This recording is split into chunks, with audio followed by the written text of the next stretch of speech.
Tonight we go straight into the fault lines, shaping this political moment. The first votes of 2026 are beginning to tell a story about where power is moving, who's losing the grip, and which coalitions inside both parties are hardening just months before November. At the same time, the war in Iran is no longer some distant headline to glance at and move past. It's intensifying. It is rattling global oil markets. It's raising the temperature across the region. And it's forcing Washington into the kind of high stakes choices that can redraw American foreign policy in real time. And here at home, Trump has thrown his full political weight behind the Save America Act, calling it his top priority and warning Republicans that it must come before nearly everything else. That move has already deepened the fight over voting rights, Senate procedure, mail in ballot voting, and the larger question underneath all of it: who gets to shape the rules of democracy before the country heads deeper into the 2026 cycle? So tonight we're not going to do surface level analysis. We're pulling the camera back, following the power, and asking the question that matters most in every one of these fights: who benefits, who pays, and what does this moment reveal about the America we are becoming? I'm so glad to be joined by such a distinguished panel. We've got Joy Ventura, a graduate of law school in Texas. Glad to have her represented and have her insight on the ground in Texas. Amanda Peterson, glad to have her conservative voice represented on tonight. Mr. Stephen Foster of whattheyshouldsay.org, a journalist and co-founder of whattheyshouldsay.org. Also glad to have you here on the political mic.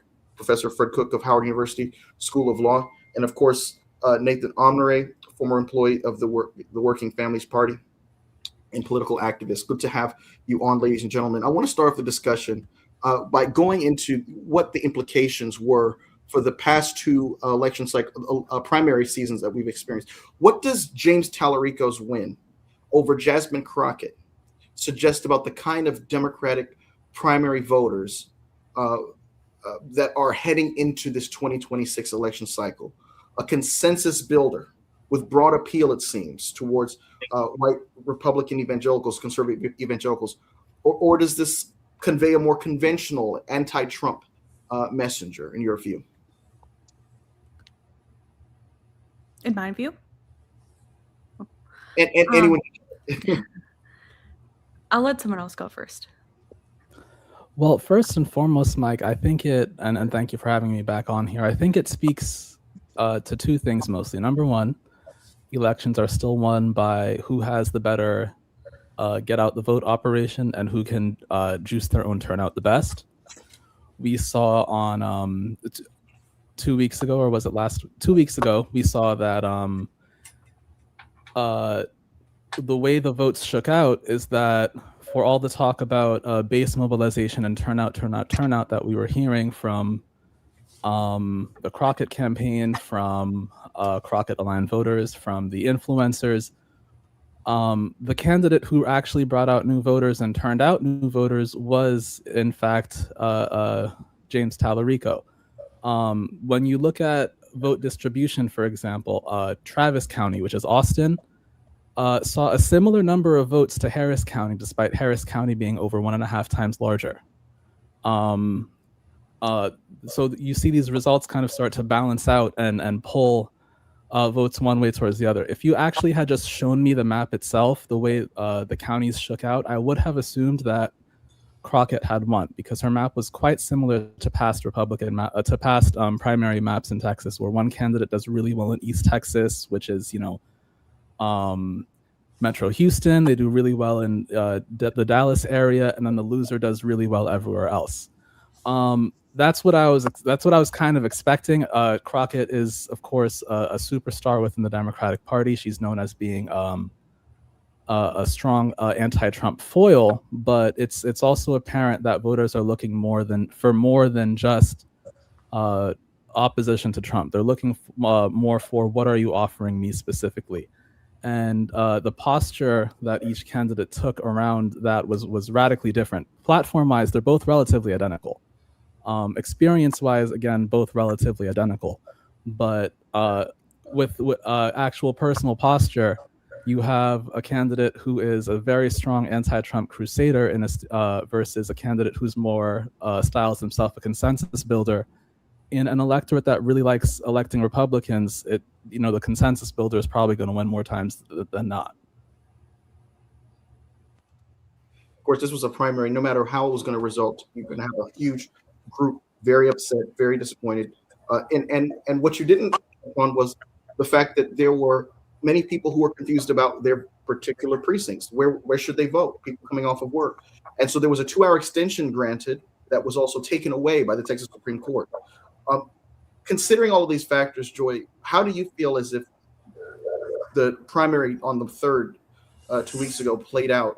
There are a lot of Black women who feel as if this is yet again another example of the Democratic Party, taking them for granted and not fully putting their full faith and credit towards a strategy of actually catering to the folks that consistently, election after election, come out for the party, and that is African American voters. Many people feel very betrayed, and there's some folks that say, okay, well, if this is what you want, go ahead and try to turn out Black voters with this candidate that seems to be tailoring his message towards conversion of a Trump voter who, after 3 times of voting for Trump, is now all of a sudden going to vote for a Democratic candidate for Senate in the state of Texas. What are your thoughts on that? I think that, first of all, thank you for having me. I think that it's a very nuanced position for the state. I think especially for the major metroplexes here in Texas, Dallas, Houston, San Antonio, Austin. As Nathan mentioned, we typically know that they're known to vote one way, and that can really sway how these elections go. But I live in the DFW area. This is where I grew up. This is where I went to law school. So I see how I actually volunteered on the Jasmine Crockett campaign as well. And I see how in the present moment that the Democratic Party here is still vying for the candidate that is going to convert, who has the tactics to try and bring people who are dissatisfied with the current Republican situation in the state of Texas and across the nation. And it's unfortunate because it's not unfortunate for the win for the Democratic Party. It's unfortunate because it does time and time again look like Black voters are failing Black women who are trying to get in office. But in the state of Texas, we have about 18.7 million registered voters. And in this primary election, 4.4 million voted across the board. About 2.1 of them were Democrats. And so there's an issue, we can talk about the large scale, we failed in this regard, we failed, campaigning this way, but there's a voting issue. There's a major voting issue in the state of Texas.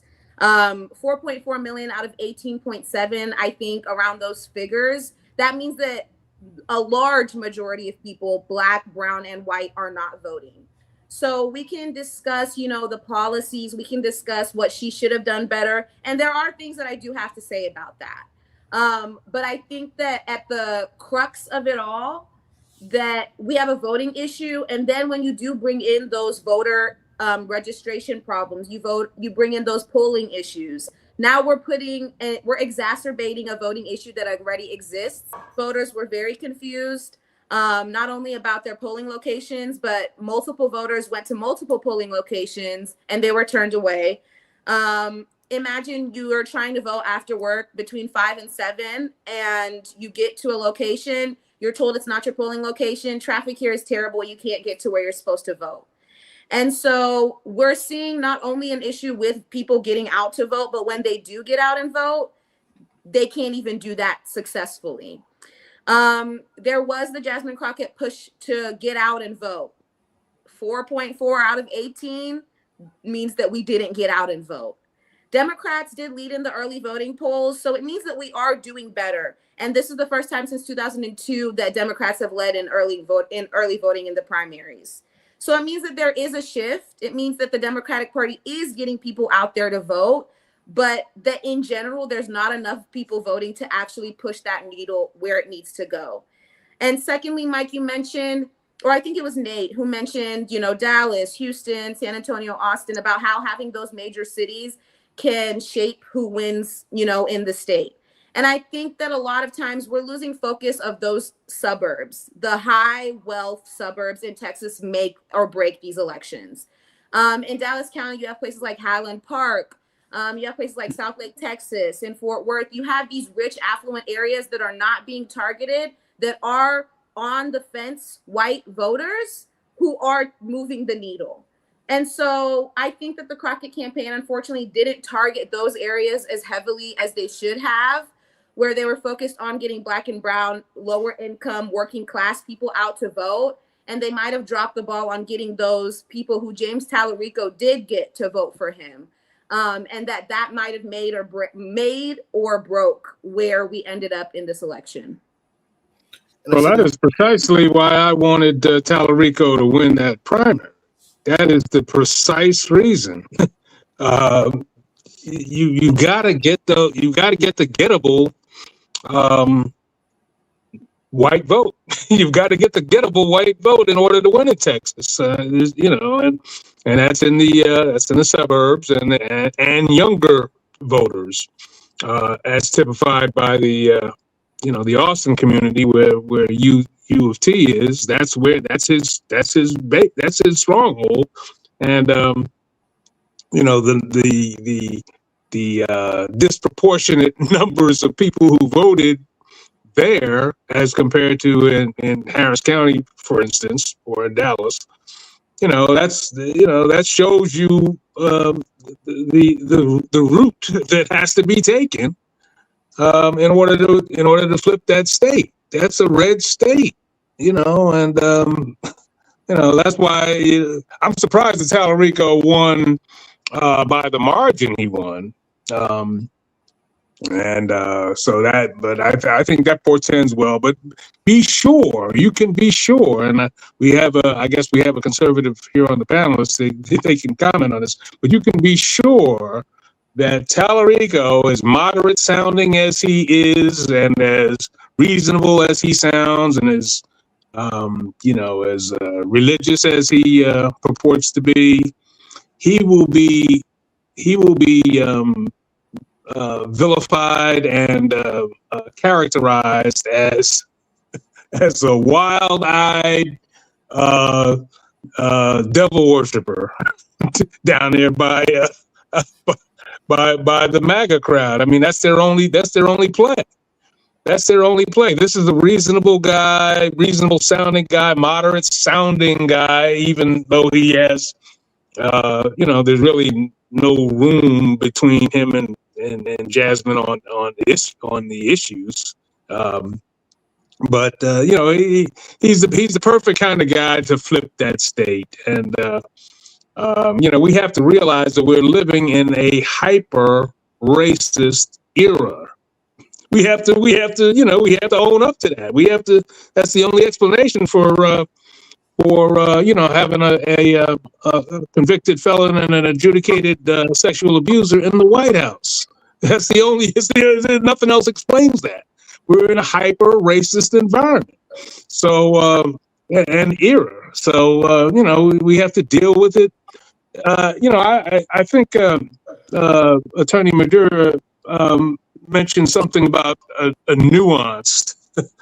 She used the word nuance, and I love that because, the base of the Democratic Party has to take a nuanced approach to political reality. Now, we have to take a nuanced approach. We're sophisticated voters. We're the only segment of the electorate that actually consistently votes in our own actual best interest. But we have to realize that we have to be as wise as a serpent in this thing. Tallarico is the best hope. There was no chance for a firebrand Black woman to carry that state. There was no chance in hell that she was going to carry that state. So we have to deal with reality. And I think what happened on Tuesday past is the only approach to reality. Well, Mr. Frost, what do you say to those who say, look, we're tired of operating from a state of fear. The Democratic Party has the winds in their sails. You look at Mississippi, you had a Democrat flip a GOP district in 2025, House District 22 in Mississippi. You had multiple 2025 special elections, 2 GOP seats flipped in that in 2025. Georgia statewide, even up until this past Tuesday, in Marjorie Taylor Greene's district, you had a Democrat out of the pack actually leading the other contenders, who are mostly Republicans. Did you use the word statewide, Mike? Did you use the word statewide? Statewide, in terms of public, you have the Public Service Commissioner election as well, where 2 Democratic victories took place over GOP incumbents with 63% each, and that's according to NPR, of course. But the point I'm making is you have obviously areas that are traditionally conservative, very red areas in which Democrats are coming out on top. And what do you say to those that say, look, you've got 254 counties in Texas, you only have 81 Democratic offices in the state. This is about turnout, and so conversion is not enough. The argument that somehow we're going to peel away voters who at this point still support the MAGA movement and Donald Trump after January 6th, after everything that they've seen and witnessed from this man, who's been on the ballot 3 times, and for those who say, look, you've just alienated the black base that could have really done some damage come November. What do you say to those concerns in light of the fact that it seems like the wind is in the Democratic Party sails, objectively speaking, just from a number standpoint, in historically conservative areas? Well, I wouldn't put too much stock into special elections, first off. These are super low turnout races that only attract very engaged voters. These are voters who habitually have tended to lean Democratic during the Trump era. That's why, you can kind of cross your fingers for certain special elections. The Democrat in Marjorie Taylor Greene's district that placed first in the first round of the primary is going to get creamed in the special. I hope you all acknowledge that. He has run against Marjorie Taylor Greene twice. He has gotten creamed both times. He is going to get creamed again. A lot of these candidates who are winning special elections are going to lose on election day in November, because turnout is much higher, which means you cannot just control for the 5 Democratic households who are going to make or break the margin. And midterms are themselves higher turnout races than special elections. There is already a candidate in this race who does bring out the big turnout, right? Who does have a functioning get out the vote operation, and that was Tallarico. Jasmine Crockett lost the early day vote and lost in all of the righteous fury about the disgusting voter suppression that took place in Dallas. She also lost the election day vote. So, we can talk about turning out the base and turning out the base, but the so-called base that said it was going to turn out didn't turn out, because there wasn't a real viable get out the vote operation to turn out this base. I don't think that's going to be the case for Tallarico come November. He'll have the full resources of the state party behind him. Maybe the national party will get involved. Maybe they won't. They're publicly hedging, but I don't think you're going to have a better opportunity to start building a real infrastructure to turn Texas into a swing state, especially given the demographic cliff that the Democratic Party is facing after the 2030 census. Pennsylvania, Michigan, and Wisconsin will not be enough for a Democrat to carry the White House. So we're going to have to start building that strength, building that viability in the South anyway. So, this is a really good opportunity to do so. So yes, turnout wins, but turnout itself is not a given. You need to be invested in turnout and get out the vote from the day that you launch your campaign. Really, I don't want to blame Jasmine Crockett, for example, for what happened to her, but as a Democratic candidate running for office in Texas, you should be prepared for any kind of chicanery to happen on election day. You should be prepared for that. We've been experiencing that since Black people first got the franchise in the 1800s. And that's what a voter protection team does. That's what a get out the vote operation does. When I talk to voters and they have committed to voting for my candidates, the first thing we tell them is, here's where you vote, here's what you need to bring, and here's the number you call for when the poll workers give you a hard time about getting a ballot. That's what voter protection looks like. That's what a get out the vote operation looks like. But Nate, Black voter turnout wasn't a collapse, though.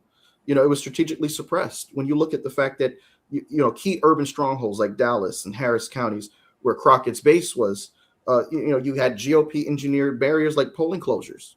You had provisional ballot purges. You had the Supreme Court blocking the extension, like I mentioned earlier.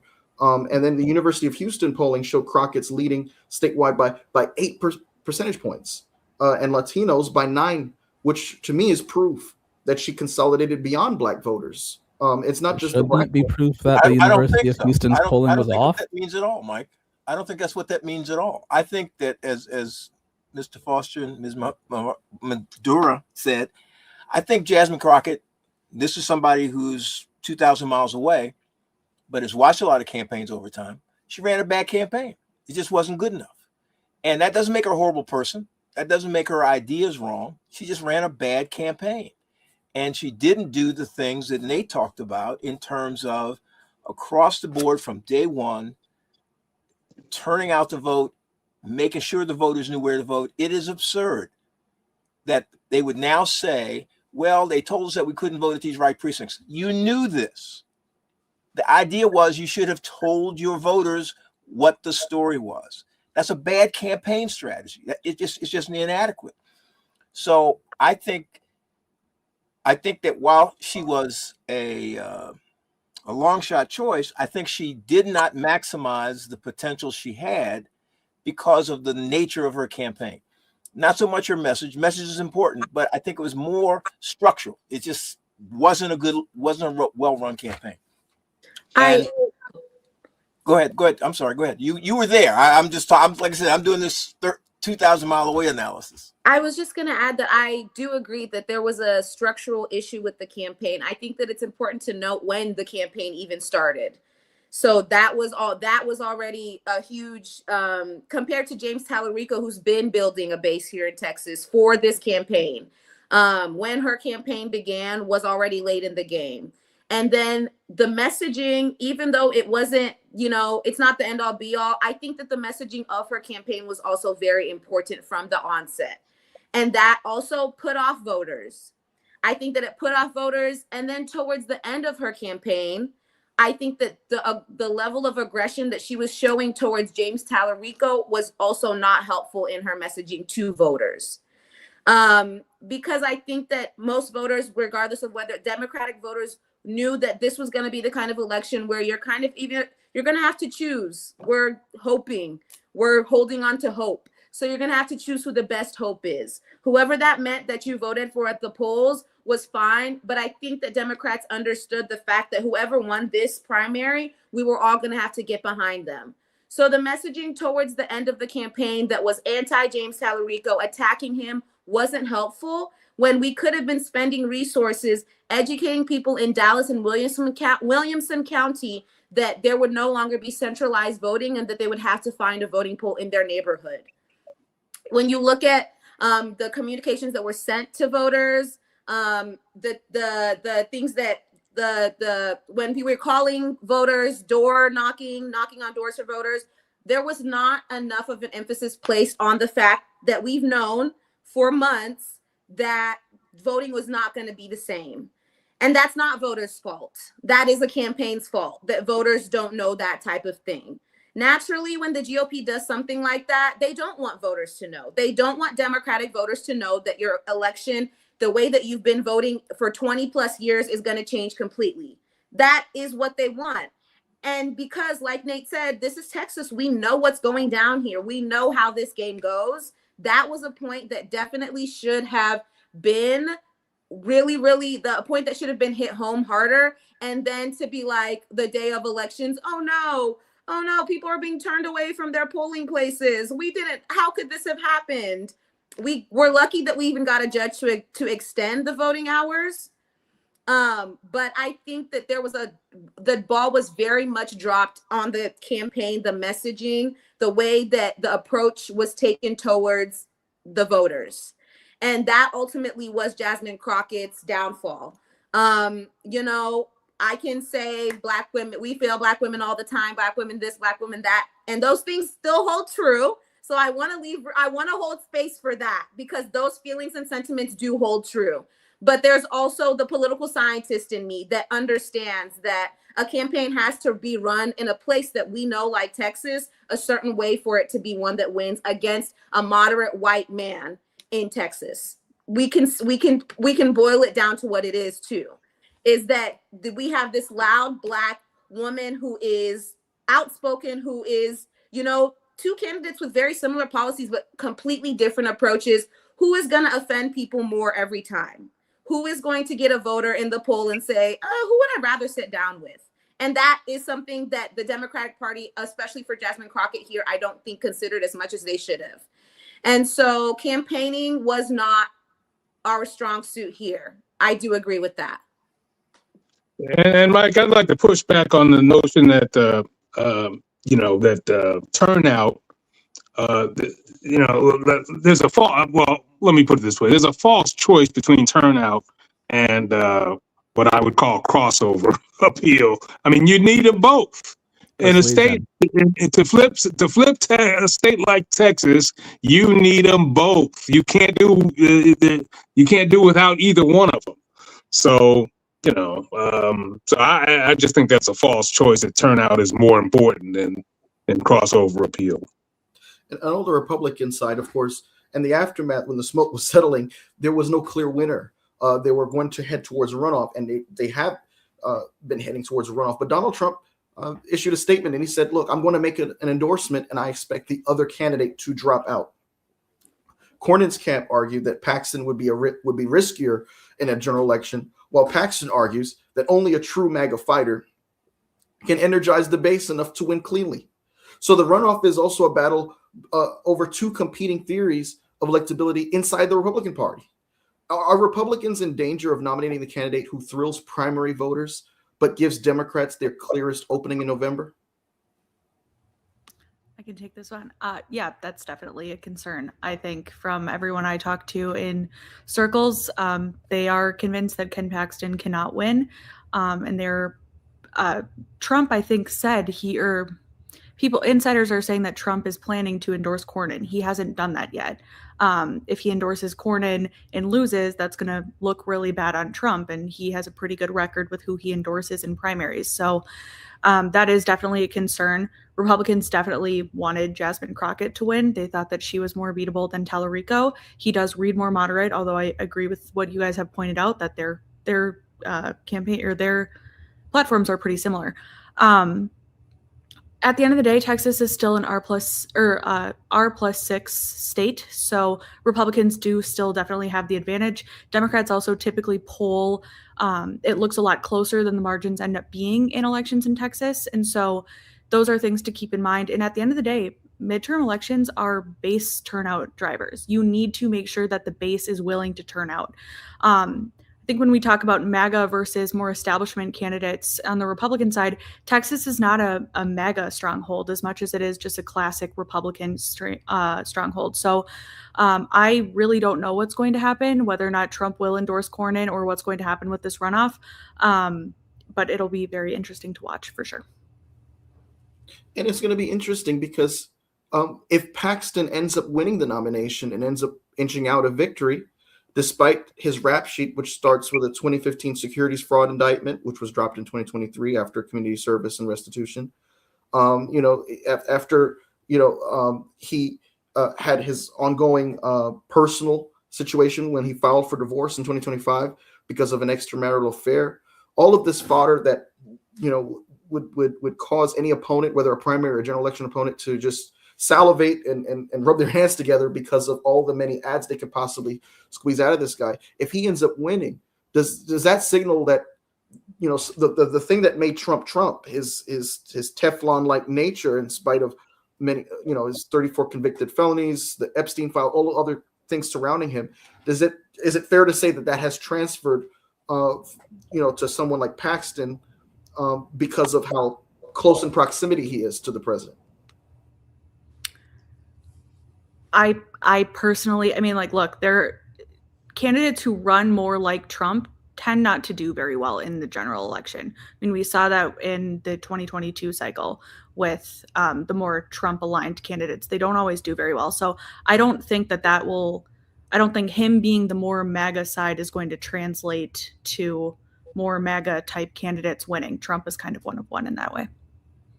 I think Ms. Pierce is right. I think that the MAGA thing or people at that end are no longer ascendant, but I also don't think they're as popular as they turn out to be in terms of getting elected. What I think oftentimes happens is that the Republicans, MAGA or not, have done a very good job of demonizing anybody who pretends to be a Democrat or a Republican, a Democrat or a liberal or a leftist.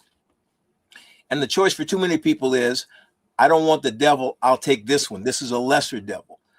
And I think that what a guy like Tallarico has the potential to do is to humanize himself in a way so he is not easily put into the demon box. And it makes it more difficult for him to be characterized that way. So people can say, you know, that guy, I don't really like him at all, really, but I'd rather have him than this, you know, Hillary Clinton Democrat. But now I don't have a Hillary Clinton Democrat to vote against. I can vote for somebody who is closer to where I want to be. So I think that kind of candidate on the Democratic Party side, a Tallarico kind of candidate, and it's not that I'm really enthralled with Tallarico per se, but somebody who doesn't let themselves easily get turned into the person who wants to have boys in the girls' restroom, the person who wants to have transgender prison inmates surgery paid for. If you can keep yourself out of that extreme box, you have the ability to have a conversation with voters that too often Democrat candidates aren't even able to have with voters. I agree.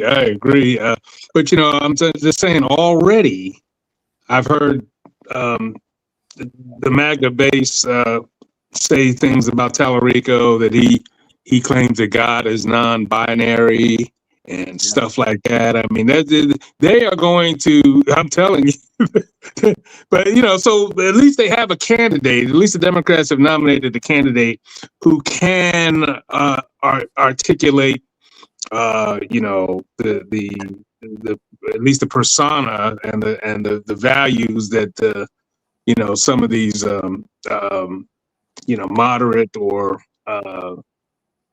gettable, reasonable Republicans can deal with. You know, I don't know what the environment is in Texas. Amanda seems to think that it's not a MAGA stronghold. You know, all I can see is Ted Cruz. So I don't. It's hard for me to, and the governor. You know, so it's hard for me from the distance I am away to perceive anything different. But you know, the only play in town is the only play available is to sound like a you know, like a reasonable Democrat. I mean, like you know, with some traditional values at his core. I mean, that's the only play in town. Even though, you know, Trump is the head of the party, you know, they seem to get away with you know, not having a you know, a head of the party that has displayed no values at all of any kind. So you know, When, Yeah. go ahead. I'm sorry. Oh no, and I was just gonna quickly, Mike, just to kind of answer your initial question about kind of the posture of Ken Paxton in comparison to Donald Trump. I will go out on a limb here and say, you know, I think that what makes Texas not a MAGA stronghold, in the regard that I think Amanda was referring to in light of Mike's question, is just that, plain and simple, I don't think that a lot of Texan Republican voters care about morality. I don't think they care about the good of the person who they're voting for, as long as the person who they're voting for is the person who will align with their interests. And so I don't even think you know, it's funny because they have tried to vilify Ken Paxton so much. The John Cornyn campaign has sunk $70 million into doing so, is what John Cornyn has done. And I don't even think people think the guy's that bad. It doesn't help that our president is who our president is.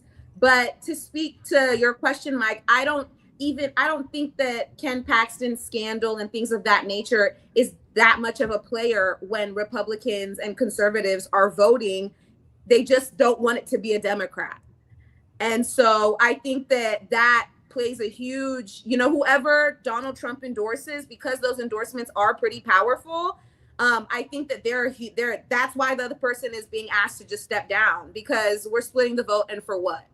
I think the Republicans are worried about that. And that is why Donald Trump is like, the other person just has to bow out, because we can't risk, doing a 60-40 thing or something like that, because y'all want to play around.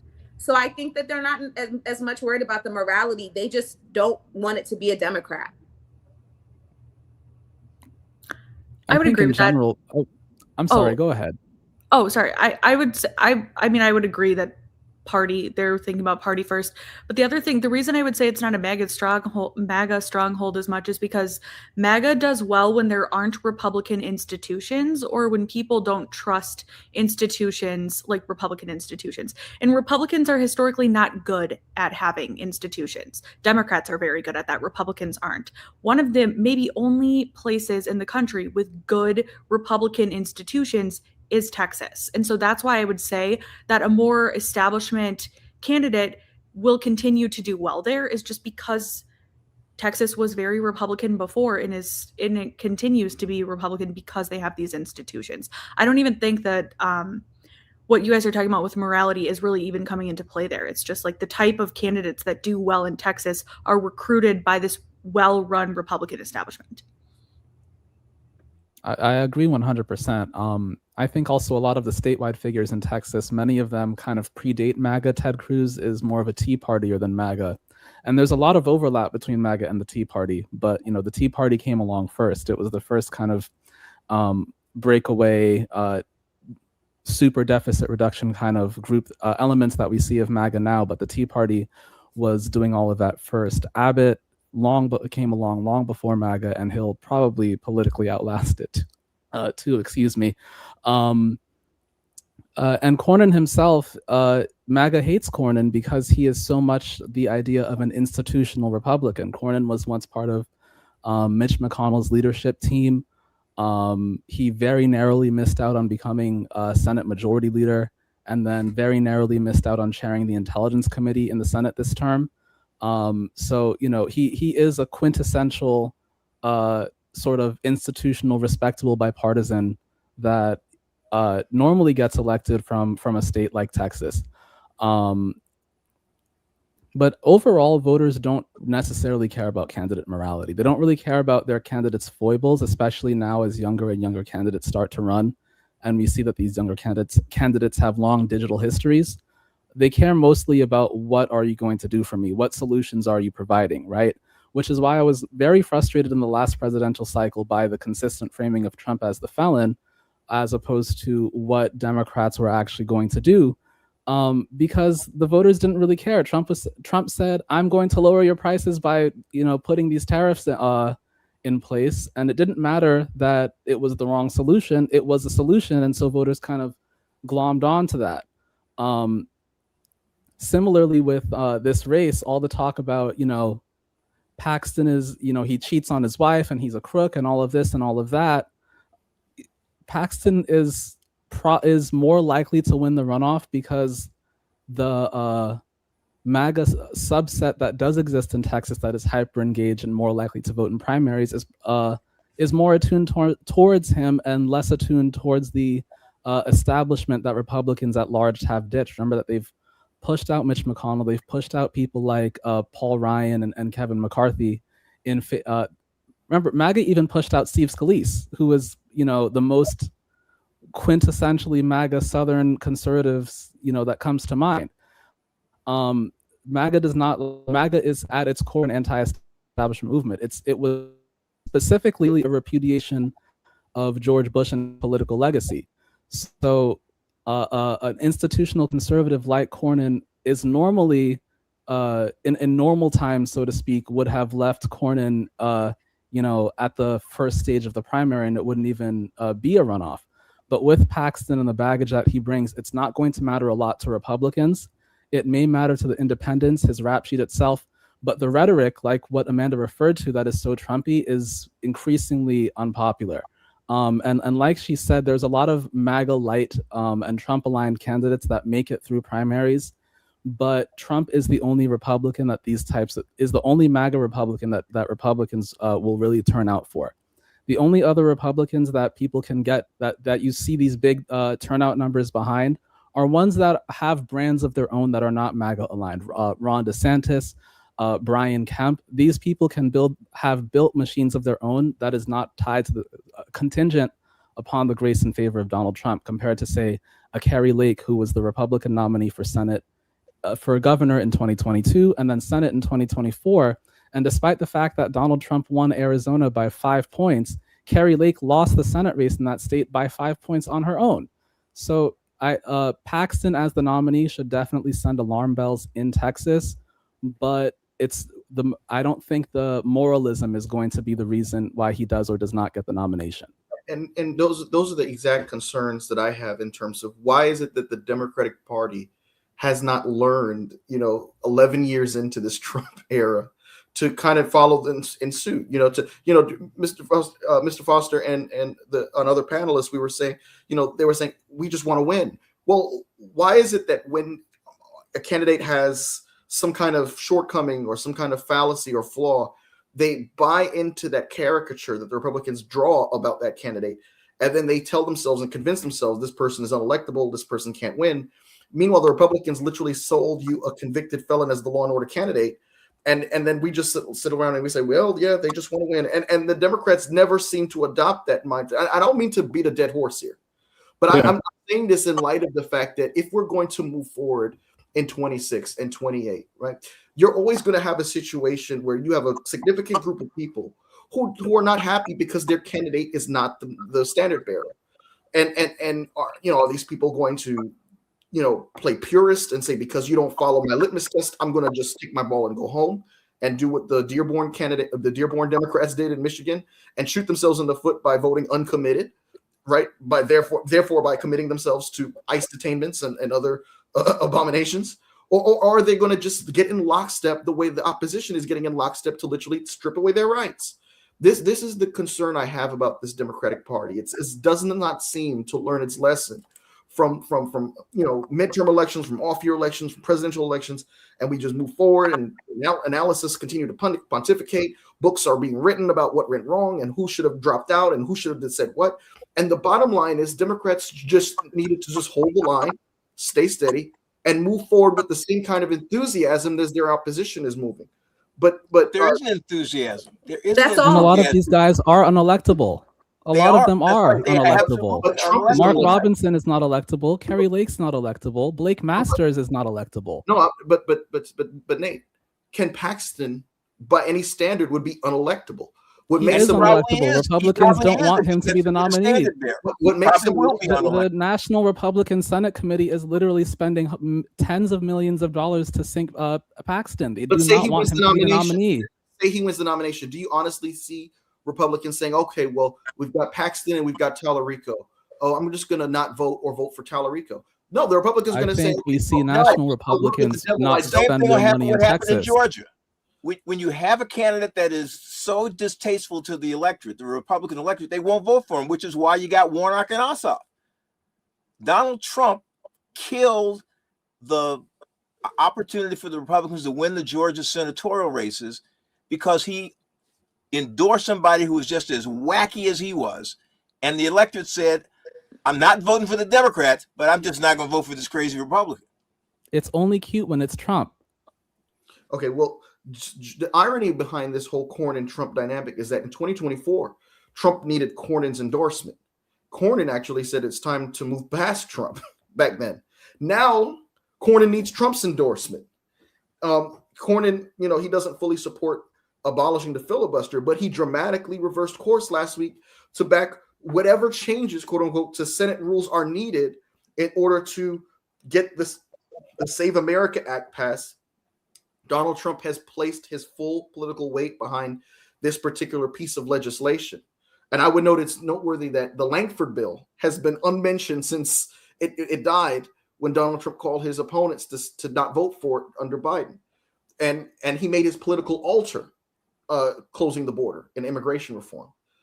That aside, when you have this dynamic here where John Cornyn is trying to inch closer to Trump without losing his whole political identity, while his opponent Paxton is accusing him of betraying Trump and saying that because of him, Trump has not been able to be aggressive enough as it pertains to the border. What do you think about this dynamic here? I think John Cornyn, as Joyce said, is an institutionalist. He hopes getting elected again will get him and the institution past Donald Trump.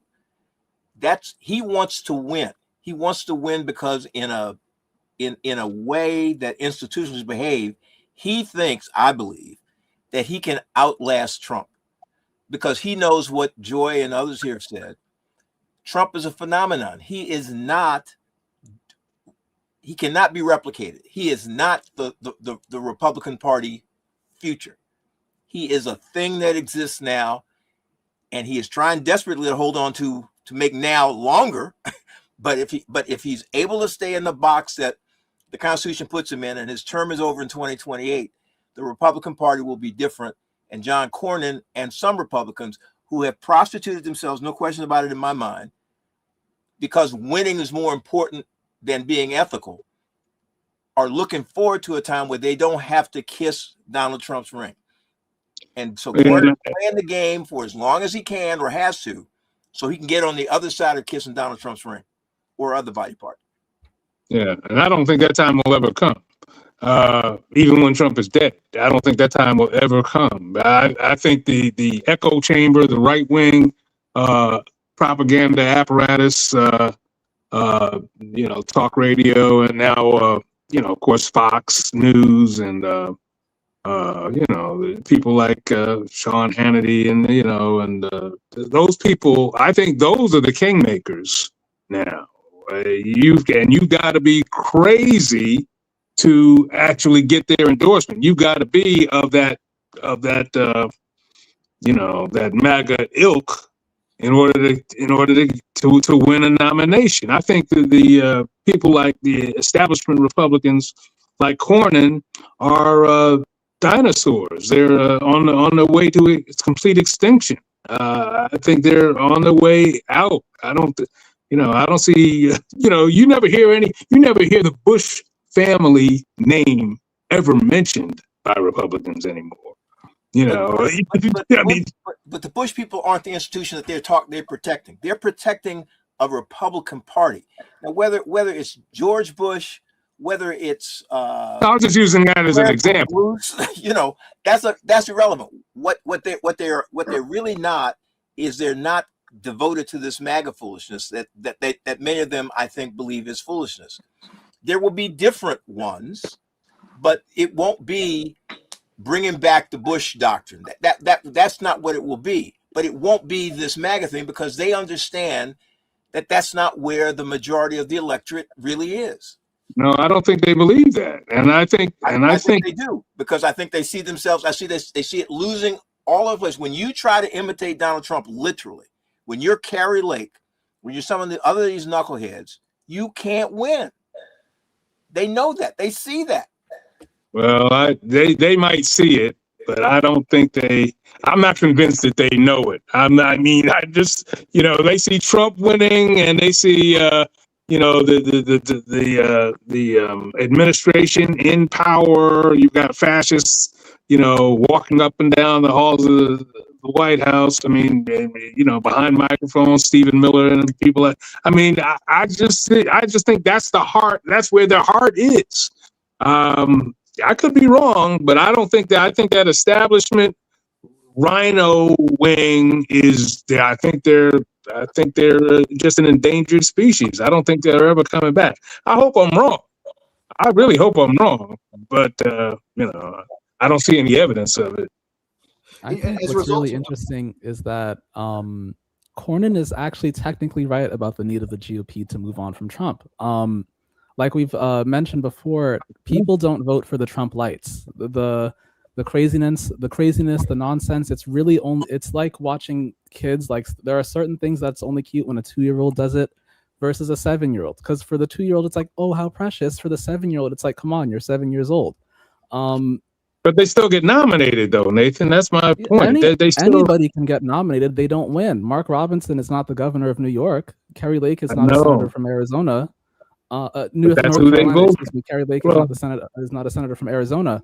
But I honestly, it was a stroke of luck in 2024 that Donald Trump was the nominee and not someone like Brian Kemp or someone like Ron DeSantis, because we are looking at a much bigger win in the Electoral College if it's a Republican, because Trump's electoral floor, despite being very high, is very stable and his ceiling is very low.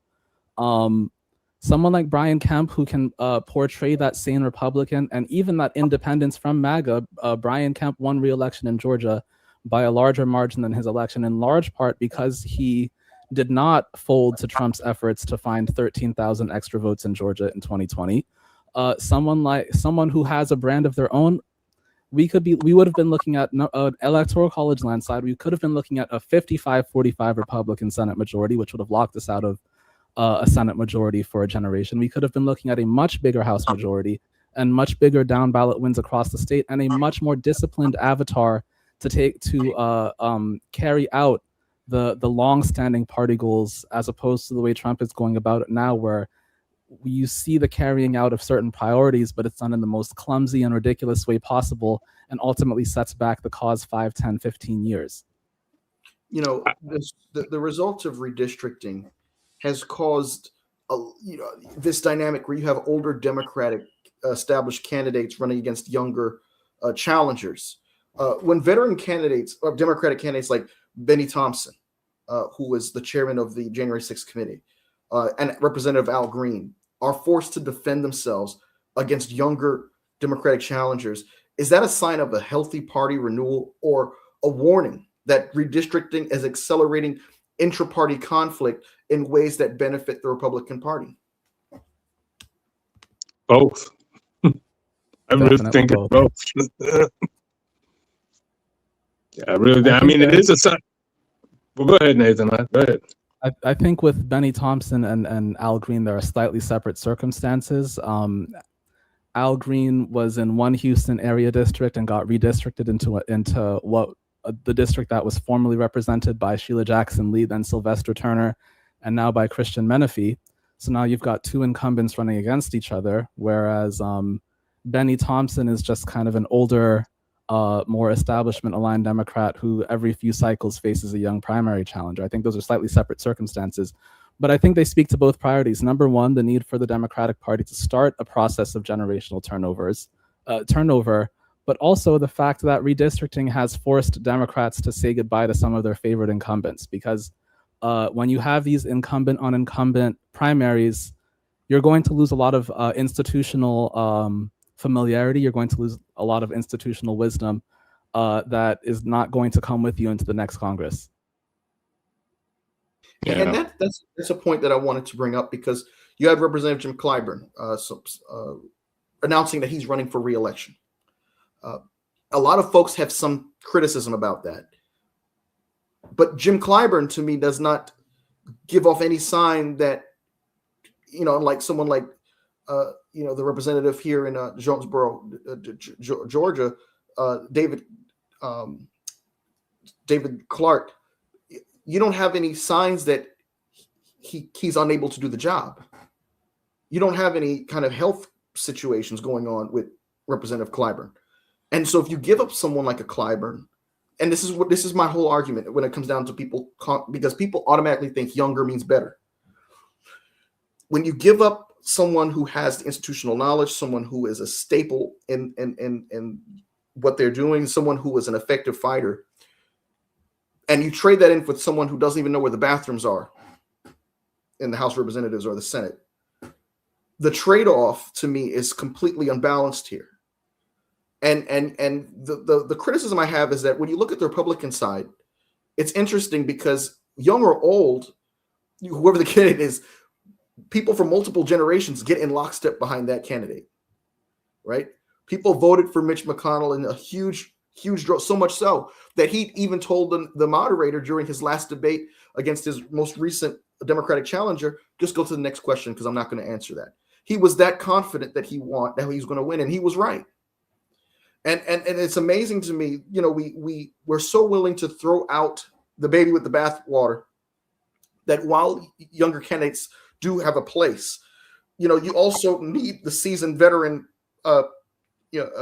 warriors in Congress to be able to get the things that you want done. Look, Maxine Waters is in her 80s.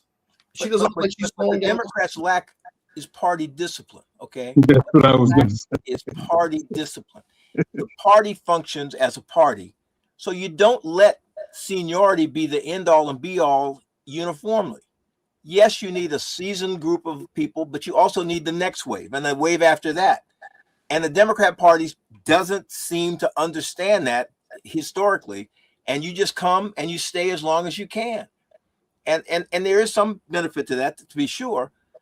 But when Eleanor Holmes Norton, Maxine, John Clyburn, Benny keel over and fall dead tomorrow, then you've got somebody who has no experience replacing them. And the machine, the Democratic Party, doesn't work as well as a caucus in the Congress. So it is a mistake, I believe, for the party not to say to people, to have the hard conversations, dude, we love you, but you got to go because we need the next one to come in so they can be trained, so that when in the ebb and flow of control of the Congress, we have people who are ready to step into the Judiciary job, the Intelligence Committee job, with some seasoning, with some experience, and they're not. We don't get decapitated. But look, Jim Clyburn is a good friend of mine, frat brother, love him. I've had this conversation with Jim. He just doesn't believe it, and I think you're right, Mike. He doesn't send off incompetent vibes. He doesn't seem to be incapacitated, but that's not the point.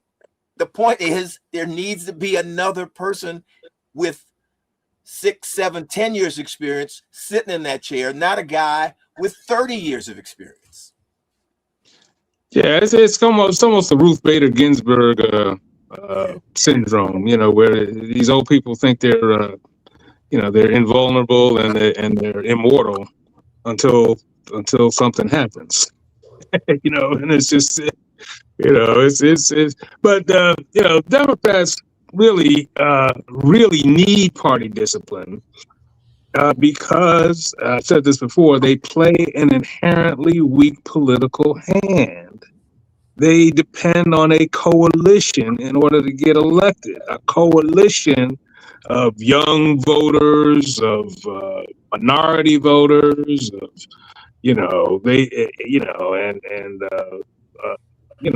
for maybe if they can exceed 40% of the white vote, you know, that's the best they can hope for.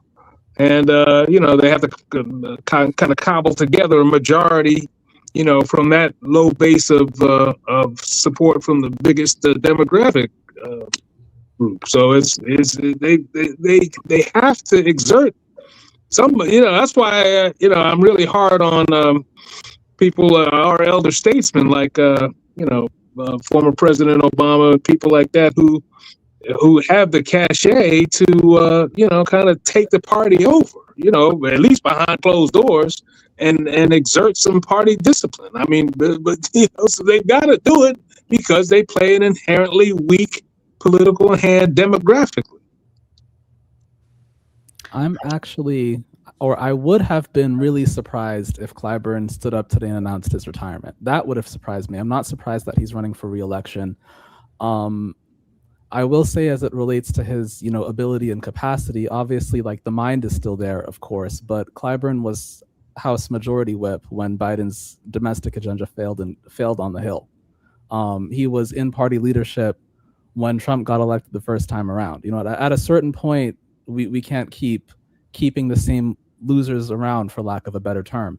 I also have a bit of a frustration with Clyburn in that when Democrats first started talking about the need for party elders to start making and executing their succession plans, he turned around and turned it into a racial issue, which is it's not racist to say that you're 86 years old and should probably be playing with your grandkids. You're 86 years old. You need to play with your grandkids. Go home. Go home. But the reason I'm not surprised by Clyburn's decision to run for another term is that as soon as the dust settles on election day this year, we're talking about 2028. And Clyburn's biggest strength, for better or for worse, is that he is a power broker and a kingmaker, and he wants to play kingmaker one last time before he retires. And he would let me put it this way: who would you rather? Whose fish fry would you rather go to? A retired has-been or someone who's still sitting in the seat of power? So I like Jim's you fish can't fry. exactly. Playing kingmaker is a lot easier when you can still call yourself someone who sits in the seat of power, when you've still got the corner office. And so I would expect, I expected all along for him to stick around and then probably announce his retirement in the 2028 cycle when he's gotten everything he wanted. But let me ask you guys something along those lines. Clyburn, for example, was the kingmaker in 20 when Biden was floundering in the primaries, and when Clyburn endorsed him in South Carolina. That's what saved Biden. So he was a kingmaker, but you don't think that somebody like that can still be a king? He'd be Jim Clyburn even if he wasn't in Congress. but You know what I mean? You don't think he could be a kingmaker from as being just a party elder statesman out of power? I want to add to what you've just said. He certainly doesn't think so, or else he would have retired. I want to hold on for a second. Because the whole notion of condensing his legacy to kingmaker, I think, is also just not accurate. I mean, this is the guy who was in office. You talked about his record with Biden, as if all that happened were losses. This is a guy who brokered the Bipartisan Infrastructure Investment and Jobs Act, which secured over $6 billion for South Carolina alone. This is a guy who was in office when the American Rescue Package, when everyone was still socially distancing and wearing masks, he helped shepherd that through the House of Representatives. If he was here on this platform, he would say, Democrats passed these bills. These are actual tangible victories that you can actually hang your hat on. And I will say the bipartisan infrastructure law didn't keep us the White House, and the American Rescue Plan was smaller in scale than the CARES Act, and we effectively passed it. But now you changed the goal. If Biden's domestic agenda that Clyburn passed was so great, we would still hold presidential power. The big meaty stuff is what failed on Clyburn's watch. In addition to the fact that Clyburn was a party elder for both Trump victories. At some point, we have to say thank you for your service. Go play with your grandkids. Okay, two things. First, they're moving the goalposts, because first you're saying that he was, in the majority whip who allowed Biden's domestic policy agenda to lose. When I named specific policies, now you're moving towards 2024. But let's talk about 2024. I don't think, and you and I have had private conversations, it's fair to say that, because Clyburn held on to power and because these things weren't resonating. No, the people who should have been touting these particular policy victories did not tout them because they were too busy buying into caricatures, looking for the perfect candidate to make them feel good. And instead, while Donald Trump was going around rising from the polls, remember, in 2022, Donald Trump was in and out of courtrooms. And I think people forget that. Everyone wrote Donald Trump off, right? The notion that he was running for re-election, people felt like that was going to be a stain on the Republican Party. You had actual vocal Republicans actually saying that he cannot win and be our standard bearer because he's a felon. I'm talking about Nikki Haley, Ron DeSantis, and others, Asa Hutchinson, others. And so this notion that, he lost, and so therefore that kind of equates to Jim Clyburn's ineffectiveness, I think is disingenuous, because it wasn't the fact that Clyburn did not deliver. It's the fact that the party statesmen, the party elders, the donors, the supporters, the activists got distracted. They got distracted and they lost sight of the stakes. And they did, instead of selling what they actually had in their legislative achievements, lowest crime rate in 50 years. New York Times reported that. The housing market coming back, the economy coming back from the rebound from COVID. You had the PACT Act, the CHIPS Act, the infrastructure bill, the American Rescue Plan. They did not sell these things like they should. They bought this notion that Biden was a doddering old fool that couldn't do anything. And as a result, then people are like, okay, well, now that you handed the keys to Kamala, okay, well, why should I have faith in your agenda if you already abandoned the agenda to begin with. And that's what I believe cost the Democratic Party 2024. Meanwhile, Donald Trump was consistent about his message. Say what you will about him. He was consistent about his message. He said that, the Democrats have failed you. The borders are open. The economy is doing bad, despite the signs that it was actually doing better. And people were sold on the message that was consistent, rather than the other party that was in power, behind the wheel, driving, and allowed things to get to such instead of selling the narrative that things may not be where you want them to be, but are you better than you were 4 years ago? Yes. That's what cost them 2024. I would say first off that the point isn't that people refuse to vote for the black lady. Stop. Full stop. That's it. I would also say that the point is not necessarily that the stuff Biden passed was too little, although, I mean, it was. You can sell whatever you want, but people still have to buy. The point is more so that the signature stuff that failed, that happened on Clyburn's watch, just like everything else did. What do you like? And when I say signature stuff, do you consider Obama's signature policy accomplishment the stimulus, or do you consider it Obamacare? Right? No one considers the American Rescue Plan Joe Biden's signature accomplishment. People save that for the infrastructure bill that didn't really move the needle. People save that for the Inflation Reduction Act. No one really thinks about the American Rescue Plan in the grand scheme of things. The 2024 election wasn't decided in 2024. It was decided through the entirety of the Biden presidency, when people saw a party that called itself the competent managers not really manage things very competently. It was a party that could not push through adversity. It was a party that could not agree on its direction. It was a party that could not push its own priorities through a Congress that it controlled. A part of that is due to the actions of party leadership during that time. I will say that it is to the credit of the Pelosi, Hoyer, Clyburn team that after the 2022 midterms, they agreed to step down from official titled leadership roles within the Democratic caucus. That is absolutely to their credit, because now you have a kind of battle-tested minority leadership that is, ready to hit the ground running on day one should Democrats retake the majority in the House. But it's also time to step down and go play with your grandkids. I just want us to quickly take a step back and see this conversation that we've been having initially started with the question about succession plans amongst the Democratic Party. And we're sitting here arguing about how, or disagreeing over the old guys who are already in power. We're already playing into the game, right? Because that means that we're not talking succession plans. We're talking how are the guys who are already in power, how can we either make them do better or get them out of power to replace them with another old guy? That's the type of rhetoric that keeps us turning our wheels, right? When we're talking succession plans, I'm not asking anybody to vote the freshly out of college, doesn't know, throw, like Mike said, throw the baby out with the bathwater. But for us to even move the needle, there's such a generational gap in interests in the Democratic Party. There's such a generational gap in things that actually make people go out and vote, that when we have the people in power in these titled positions who are not willing to listen to the people who are supposed to be next, we already have a machine that it's going to go from iOS 10 to iOS 19, and that breaks the phone.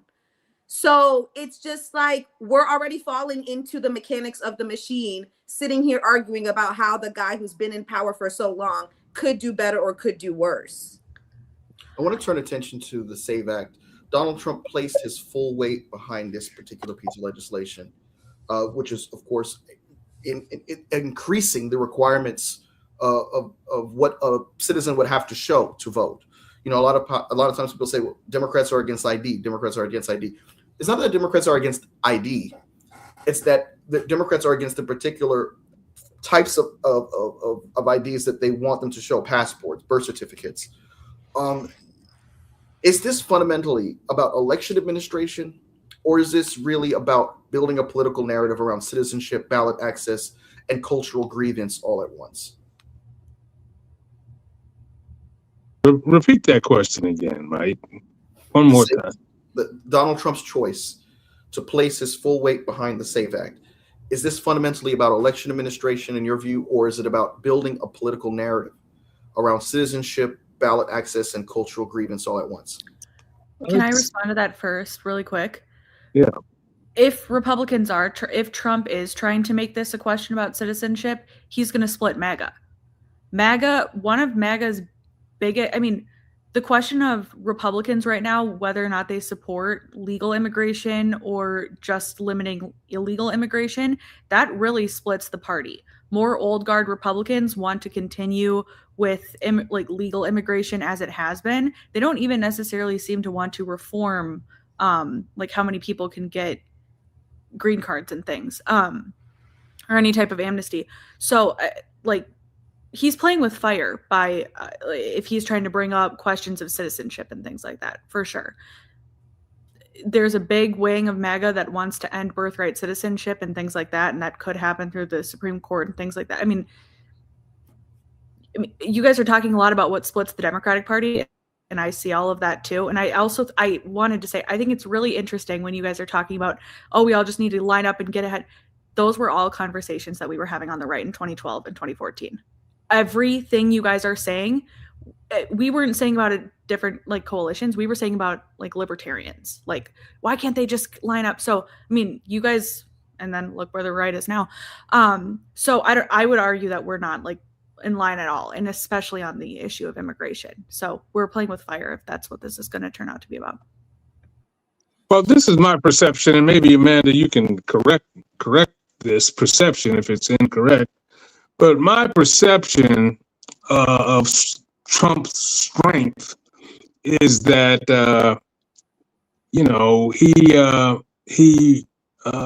not really, as it relates to immigration, he's not really against immigration. He's not really necessarily against illegal immigration. He's against non-white immigration.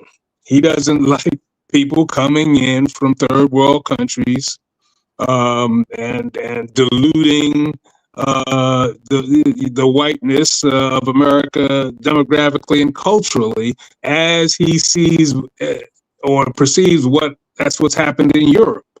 That's my perception of Trump's actual strength.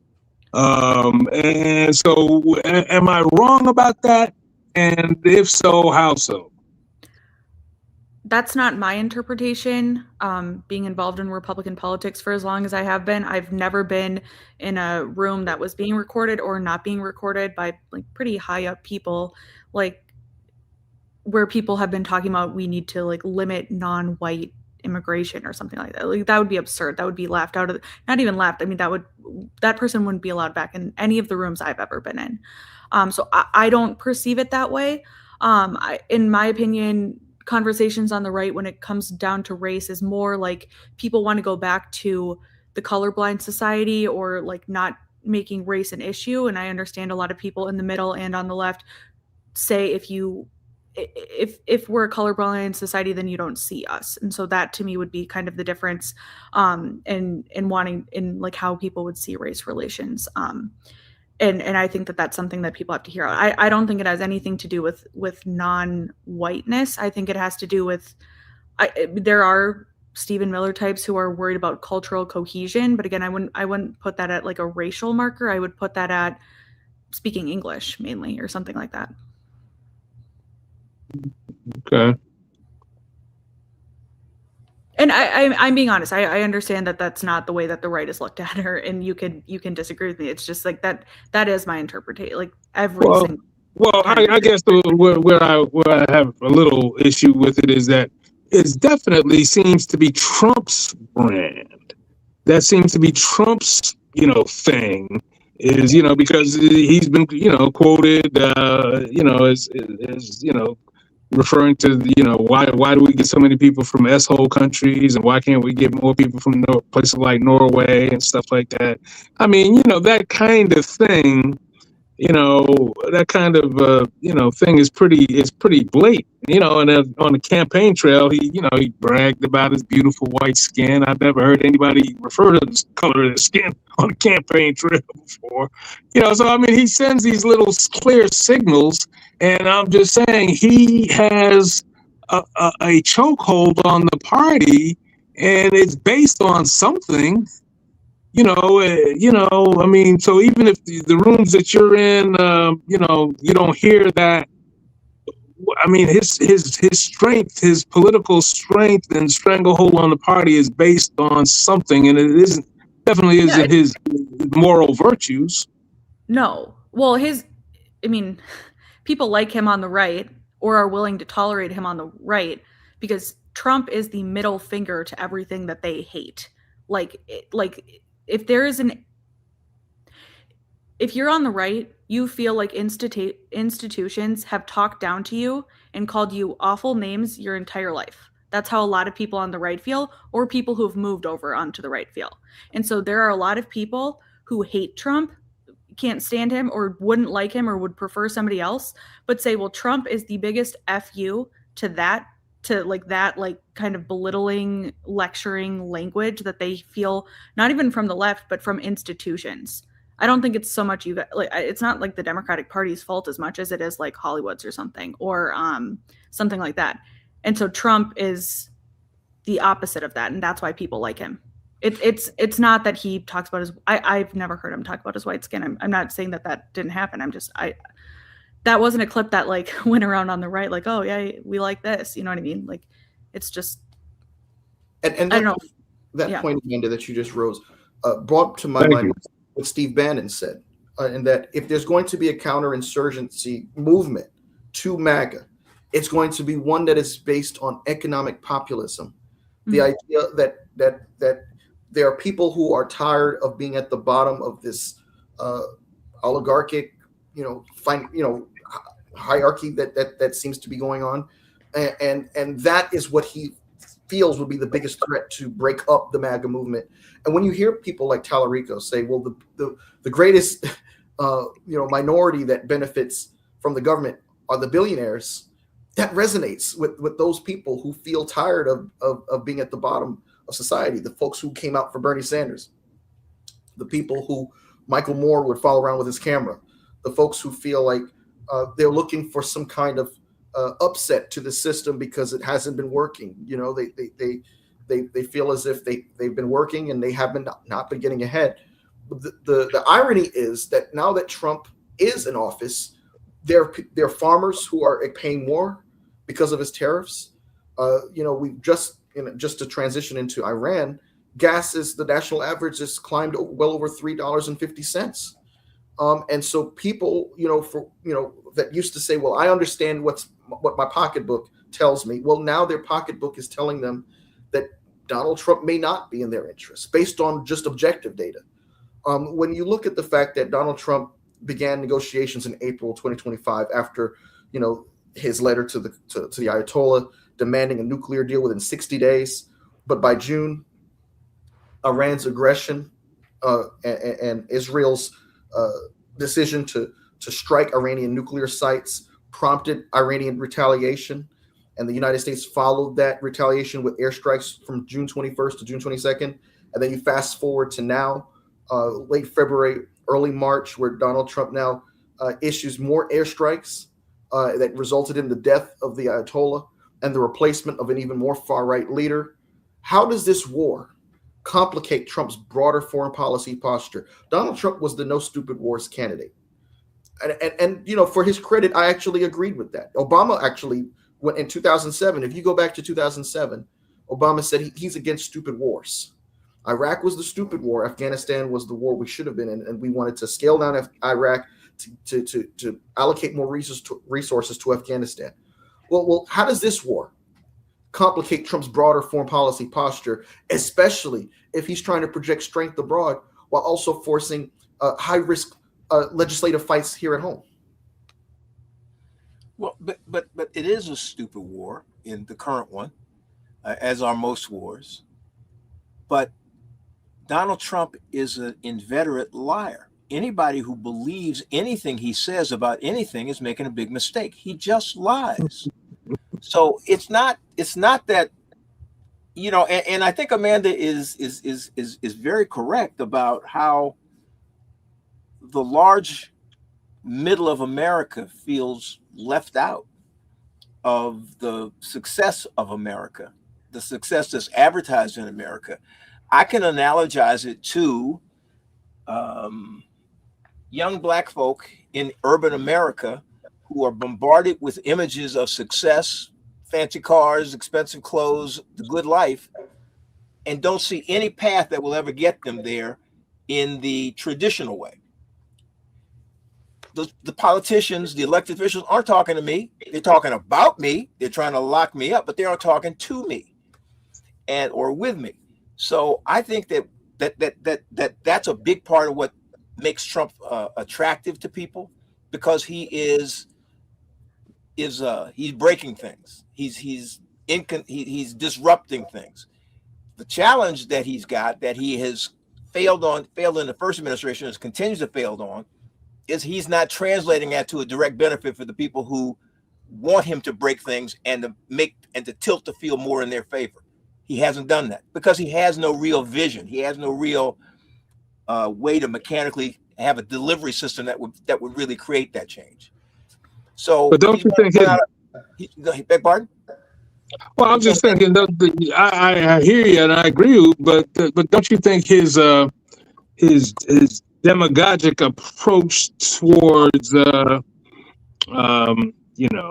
immigrants and other people. That's all part of it.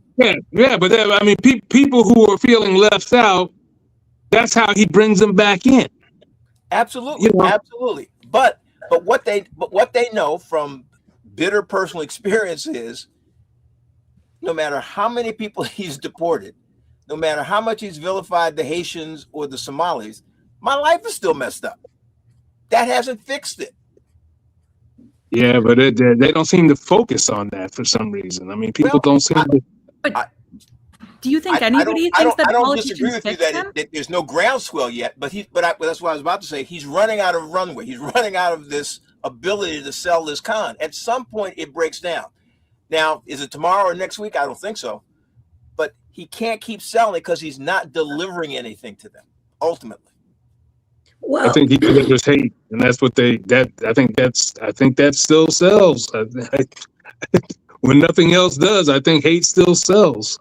I could be wrong, but that's my perception. I could certainly be wrong. That's just my view. I just would challenge, like, I think people on the right, and this is, I guess, where the abundance agenda would probably come in on the left, but like people on the right don't think that government or anything that any president is going to do is going to like inherently fix their lives. And that's where the abundance agenda, they do think that certain government things and programs can fix people's lives. But if the majority of Americans are still voting when they go to the voters booth, it's not who's going to make my life better, but who is a bigger middle finger to who currently keeps my life being bad. Like, I think that they're going to continue to vote for right-wing candidates, because I mean, if it's right now, the right wing is going to say that it's the institutions, like these, it's like a lecturing person keeping you down, and the left is going to embrace what the Steve Bannon type, the billionaire. Well, people come into contact more often with institutions rather than billionaires, so that's why I think that could happen, but we'll have to see. No, I agree with you, Amanda, but I think the problem is that he's not modifying the institutions that are oppressing them, so the institutions will no longer oppress them. That's where he's running out of runway. But that's what I'm saying. I agree that he's not doing that, but, well, maybe he tried to do that with Doge, or that was Elon's thing, but they don't expect him to. They don't expect him to reform the institutions. You know what I mean? They just expect him to continue saying they're bad. Politicians are just, they're podcasters. They're government funded podcasters who say these people are terrible. These people are bad for you. And who do you think is worse? That's what politics has become. But if I have to pay more for gas, if I have to pay more for housing, if I have to pay more for food, what has he done to keep that from happening? Or has he done anything to cause that to happen? Is where I think he runs up against reality. Well, the reality is that the Constitution is his reality. So that is going to be, one of the limits that's going to be already at the end all be all for him. But I also think that What do you mean? back, What do you mean by that?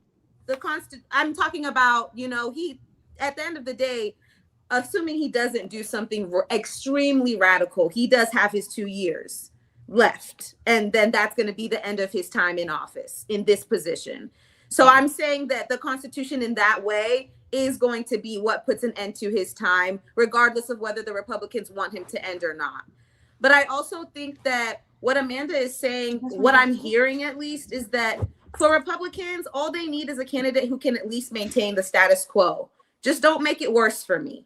You're right, Mr. Cook, that there is my gas is going up. And this is a stupid war that we're in. I also think, Mike, it's very generous to think that Donald Trump has actual foreign policy that can be affected by his actions. And foreign policy that he cares about how his actions are implicating that foreign policy. And so I think that we're giving a candidate who's not even thinking as deeply into these issues, an individual, the president, way more insight into these issues than I think that he's even considered. Do I think that Donald Trump is thinking 4 years from now what these things are going to do for the people of America? No. Do I think Republicans care that Donald Trump is thinking about that? Also, no.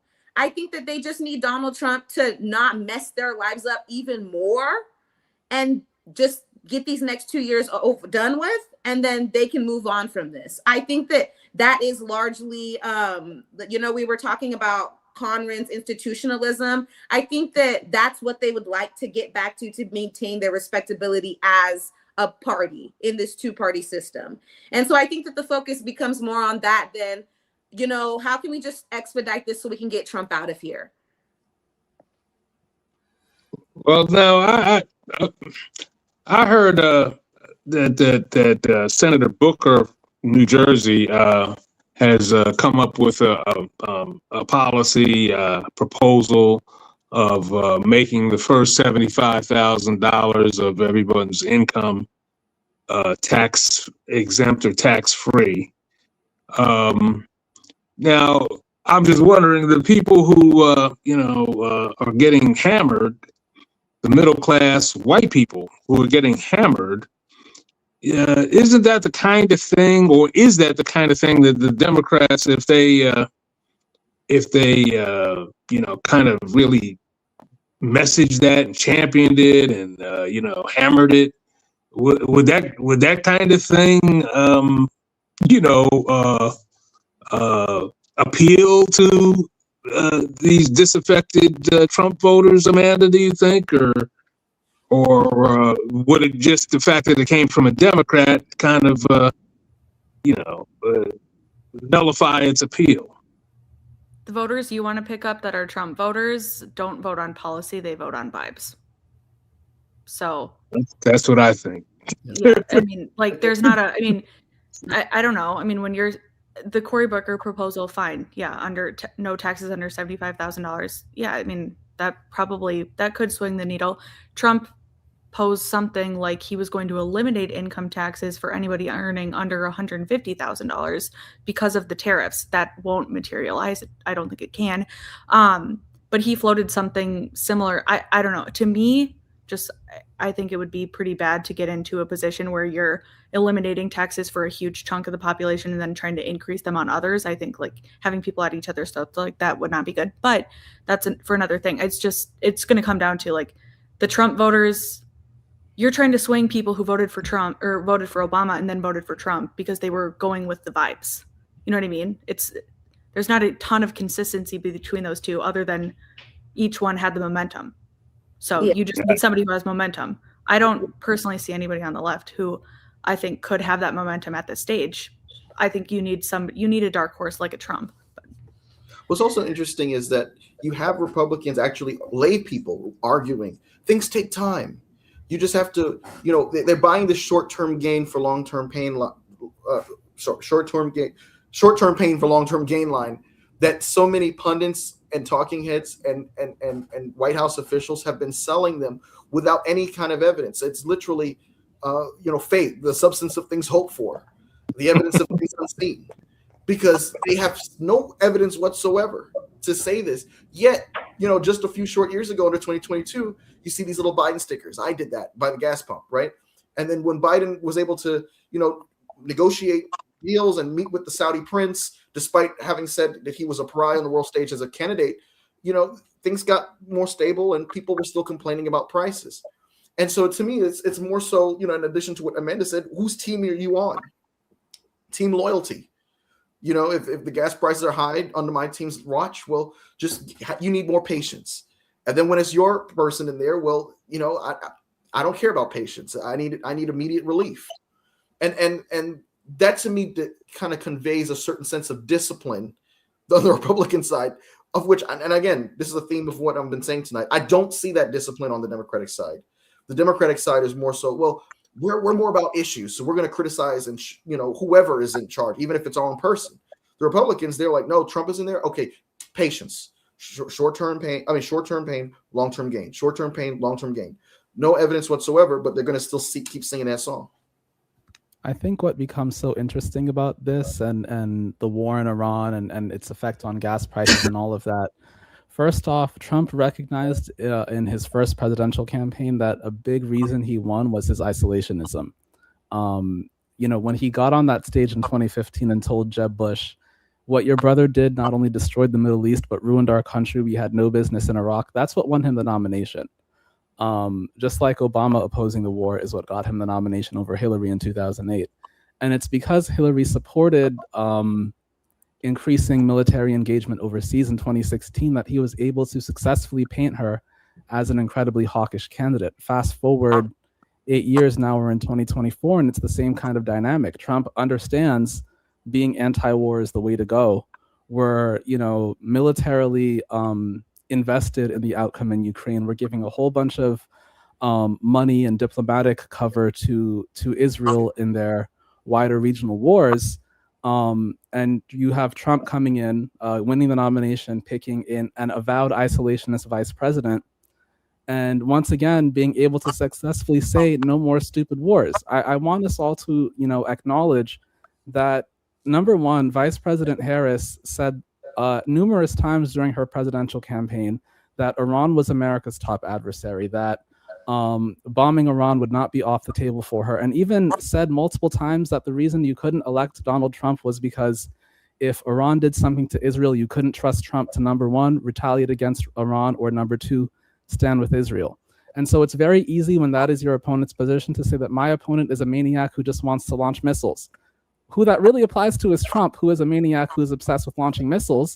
But it works really well when your opponent is taking such a bellicose posture. Now, Trump's in office, pushing this isolationism, even as he signals a kind of foreign policy distance of sort of like a new Monroe Doctrinism. But Trump's foreign policy, even in Trump 1.0, was very neoconservative. Trump loved bombing people overseas. He loved secret military actions that, blew up in his face, and suddenly we find out we have troops stationed in the Sahel for some reason. Trump 2.0, we're invading Venezuela, where we bombed Iran once, we're bombing them again now. Functionally, though, at this point, the Trump administration is almost a perfect mirror of the Biden administration, in that now we have the unpopular. Nate. Nope. Hang on. Stick with me. Don't boo me yet. Don't boo me yet. Stick with me. I promise. I was going to boo you on the Harris compare. I mean, that's how about you not even 10,000 people in the whole United States voted for Trump because of Harris's bellicose positions. Come on, man. Part of the effectiveness of No More Stupid Wars is that you had an opponent who said, I oppose most wars, but not the ones that we're currently engaged in, and not the ones that are, 40-year bipartisan priorities. The reason I say that that administration is starting to look like a mirror of the Biden administration is that as Biden was kind of a candidate who won, but was the wrong candidate to take on the task of de-Trumpification of government, if you will. Trump is a candidate who won, but is the wrong candidate to actually carry out the long-standing conservative goals that he was elected to enact.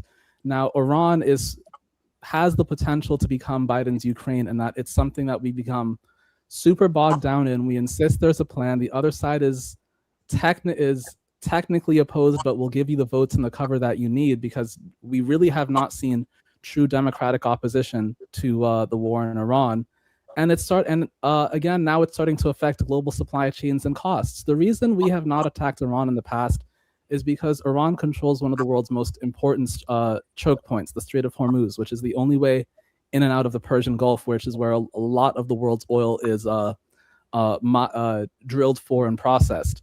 That was a very predictable response by Iran to close it down. And now it's starting to affect oil prices and global shipping. And so now, just as we had 4 years ago, Biden telling people that high gas prices were worth the price of a free and prosperous Ukraine and a defeated Russia, and we are 4 years in, hundreds of billions of dollars in, Ukraine is no more free than they were 4 years ago. Now we have Trump saying high gas prices is the cost of, it's just what we have to deal with a, if it means regime change and a moderate regime and a people's revolution and no regional adversary for Israel. But we have, destroyed Iran's civil infrastructure. We killed their supreme leader. Now we have a new supreme leader who is even more extreme. We have killed all of the so-called moderates who would be more willing to compromise with the United States. The so-called people's revolution is not, the so-called people's uprising has not, borne fruit. In fact, the places that we're seeing protests are our allies in the Persian Gulf. And the Iranians seem to have begun to rally around the flag of their new supreme leader. So now we have a new potential forever war instead of which again, under Trump was always going to be a possibility given his very neoconservative foreign policy, instead of the isolationist that a lot of people thought they were electing. Well, this is my frustration. I don't know why people thought they're electing an isolationist when, look at Trump had a record. It's like Donald Trump constantly saying, well, you were vice president for 4 years. Dude, you were president for 4 years. And the truth of the matter is he abandoned the JCPOA. You may not have liked the Iran nuclear deal, but guess what? Under that deal, centrifuges were limited enrichment. All of that was capped at 3.67%. And reduced stockpiles by 98%. And then escalatory actions. He kills the General Soleimani despite national security advisors around him telling him that that's going to open the floodgate to prolonged potential conflict. It spiked tensions, prompting Iran to drop all oil compliance and accelerate centrifuges. So we've seen impulsive business decisions, especially when it comes down to Iran before. So the notion that, well, people, they heard Harris say some really mean things against Iran, so Trump can somehow manipulate them and use that statement. I mean, come on. Donald Trump literally took concrete actions that Democrats all had to do was remind the American people exactly what it was like under this guy. And well, again, you can't remind them of the actions when you support the actions yourself, right? We're not seeing strong Democratic opposition to the war. There was Democratic opposition to killing Soleimani, of course.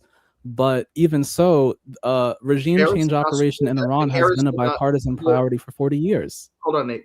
Harris did not support the withdrawal from the JCPOA. And the Democratic Party surely was criticizing Trump for killing Soleimani. That was reckless. So this whole notion that, well, they're against Iran. Well, yeah, we're against them getting a nuclear weapon. But, let's compare apples and oranges. I mean, let's compare apples to apples here. And what but I'm you're not listening to, but you're not listening to Amanda, Mike, because the facts don't matter. What you want is a critical analysis of the facts and the pros and the cons. And Amanda said something I think is really, I agree with, I guess, but is important, because the facts are not what make people support Donald Trump. So, yeah, he's a Yahoo. And as I said, he's an inveterate liar. There's no reason to believe anything he says about anything, given his track record. But that's not what makes people support him. They don't think he's telling the truth. They don't care whether he's telling the truth. What they care is he's not the people that have been messing with you for the last 40 years of your life. I would just say on the Iran issue with President Trump, there was a comparison between Trump and Harris where people's lives started feeling out of control around COVID, which was under Trump. But before that, people felt like their lives were getting better. Like around 2019, the economy was good and stuff like that. And so you could compare the aggressive foreign policy actions that Trump took, like killing Qasem Soleimani, which did not, like, that didn't result in a broader regional war. And then you could compare that to like Biden and Ukraine. Harris wasn't in control, but that comparison, I think Americans are willing to give Trump a very large bandwidth because he takes these aggressive actions and they have not, as we've seen, turn into quagmires. And I don't think that this Iran conflict will be able to turn into one unless you've got a bunch of people launching drones into the Strait of Hormuz, for the next 6 months. And we'll have to see if that happens. I personally don't think that we'll see that, but maybe I'll be wrong. Even with Ukraine, under Biden, Ukraine was winning. And I think, folks tend to forget that, that under Joe Biden, you had a unified NATO front against Ukraine. You had the first president actually go into a war zone and meet with Zelensky. And so, I just want to make sure all the factors on the table here, when we're comparing the records, because, when you look at Ukraine now, it's a drastically different story under Donald Trump. When you have, Keir Starmer and other foreign leaders coming to the Oval Office in early part of 2025, explaining to Donald Trump how, funding to Ukraine actually works. I think that's a big sign, that, folks didn't get what they bargained for if they were looking for security. I mean, I wouldn't say Ukraine was winning. There's still an independent Ukrainian state that controls the majority of its territory. Ukraine was on but I wouldn't say they were winning the war. Ukraine was on the offense. Ukrainians don't think they were winning the war under Biden because as soon as they started to pick back up territory, they would get mad that weapons were slow dripped. That hasn't changed materially under Trump. So I'm not saying like Trump is so much better on that front. But yeah, Ukrainians were not happy with the support under Biden, and the Israelis definitely weren't. I think Americans are not isolationists. They don't like long wars. And so under Biden, I think that he struggled to sell the Ukraine war to the American people. And I mean, I think that this is turning into a problem on the left. Like he couldn't sell U.S. support of Israel to the American public. And that's becoming a problem on the right too. But this is, I mean, when Trump takes these short actions, if this Iran conflict really is 4 or 5 weeks, like he's saying it'll be, this will be a distant memory by the time of midterms. And he'll be able to point to like this place and this place where he says, I made this nominally better. If gas prices are up like they are right now, then all of the American South Korea and Japan are going to have to start buying gas and LNG from the United States because they get most of it through the Strait of Hormuz. Trump's going to point to that and say, see, I got our allies to buy more from us because I messed something up in the Strait of Hormuz, but people aren't going to care. I mean, that increased like money they're going to be able to pump into rebuilding Venezuela's oil reserves, which is going to help Venezuela. Like these things are going to kind of work themselves out. He's going to be able to point to certain things of these. And I think the left is broadly without a message because are you guys against the wars altogether, or are you saying that negotiations would have been better? Like that, you guys have to have a unified message on that. And I don't think that the left has one right now. This is why I said Ukraine was on the offense. They liberated 54% of occupied land. Now you compare that to now. There's a stalemate. Russia advances in the Donbass, and you have no major Ukrainian gains. So, I mean, if they didn't feel like they were winning, they should have felt like in hindsight they were winning. I mean, the fact that they weren't taken over in 2 weeks, right? Is a win. So that's what I'm saying. Like feelings, and sometimes that's not a win, Mr. Foster. That's a reflection of the incompetence of the Russian military. Okay, and but that's not a win. The Russians should have crushed them in about 3 weeks, but the Russians are very incompetent. Okay, and they didn't. But again, this is a foreign exercise that doesn't affect the American public psyche because you don't have American soldiers coming back in body bags, and people don't get their minds around it as much as they should. The risk that Donald Trump has with this current foolishness is that there may be body bags, and that will get people's attention because much of the American military comes from the universe of people who tend to support Donald Trump. The so-called liberals and the elites don't serve in the military because it's volunteer. They exercise other options and they go off and do something else.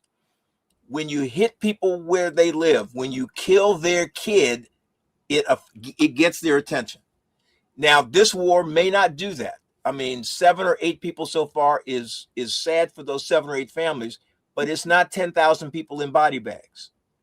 And if you get 10,000 people in body bags, you're going to get a lot of negative feeling about what's going on there and why is it taking however long, whether that happens in 2 weeks or 2 years. That's too many body bags. Or if gas prices skyrocket and stay up, that'll have the same effect.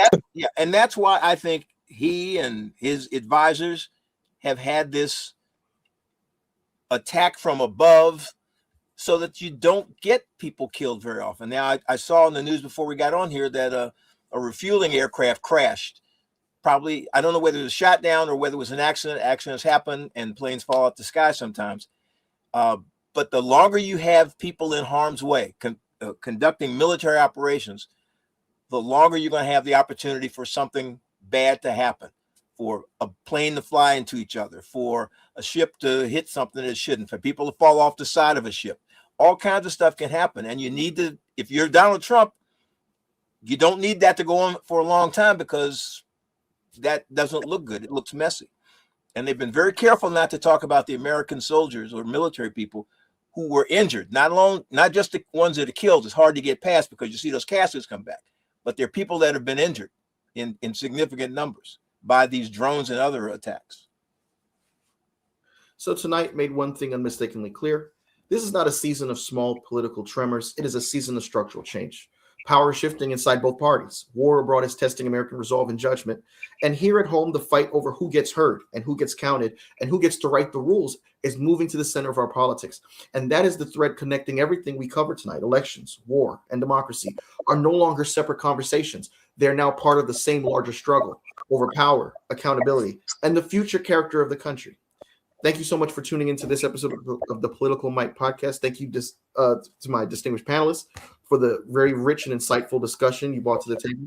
With that being said, that concludes tonight's episode of the Political Mike. Thank you all for tuning in. Thank you.